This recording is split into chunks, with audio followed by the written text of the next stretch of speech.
কালকা তো ছোট বাইরে মাসি, তুই এসে আজকে তো ছোট বাইরে নিয়ে তুই যদি বেশি কথা করছিস তুই কিন্তু মাইর খাবি। ও ছোট মানুষ, কিছু বুঝতে পারে নাই তো, ওর হয়ে আমি ক্ষমা চাচ্ছি। এবারের মতো আমার ভাইকে ক্ষমা করে দাও, এরকম ভুল আর কখনো হবে না। আচ্ছা যা, এবারের মতো তোর দুই ভাইরে ক্ষমা করে দিলাম। নেক্সট টাইম যদি তোর ভাই এমন করে দেয়, তোরা দুজনের খবর আছে। আচ্ছা ভাই ঠিক আছে, বাড়ি যেয়ে আমার ভাইকে সামলায় নিব। আচ্ছা দাদা, আমি বুঝলাম না তুমি ওই দুই ভাইয়ের কাছে ক্ষমা চাইলে কেন? তোর বলছি না এত কথা বলস কে, মানুষের সাথে আর ঝগড়া করবি না, চল এখন বাড়ি যাই। আবার প্রেমে আচ্ছা শোন, এরকম ঝগড়া আর কারোর সাথে করবি না। আচ্ছা তুই এখন বাড়ি যা, আমার একটা কাজ আছে, কাজটা শেষ করে আসতে। আচ্ছা ঠিক আছে দাদা, বাড়ি যাই।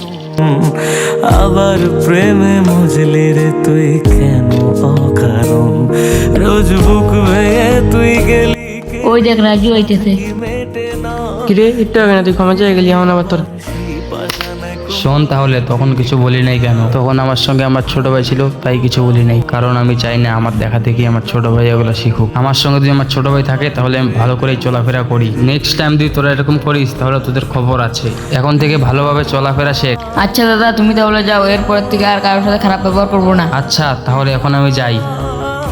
সত্যি রে, তুই ওর ভাইয়ের সাথে অনেক খারাপ ব্যবহার করছিস, তাই ওর দাদা এসছে। আশা করি তুই আর এমন ব্যবহার কারোর সাথে করবি না। আরে শোন, তুই যদি আরো কারোর সাথে খারাপ ব্যবহার করিস তাহলে তোর সাথে আর আমি ঘোরাফেরা করবো না। আচ্ছা ঠিক আছে, এমন খারাপ কাজ আর আমি কারোর সাথে করবো না। চল এখন তাহলে বাড়ি যাই। আর হ্যাঁ, আপনারা ভালোভাবে ভাই বোনের সামনে চলাফেরা করবেন, কারণ আপনার ছোট ভাই আপনাকে দেখে শিখবে। ভিডিওটি ভালো লাগলে প্লিজ একটা লাইক আর একটা সাবস্ক্রাইব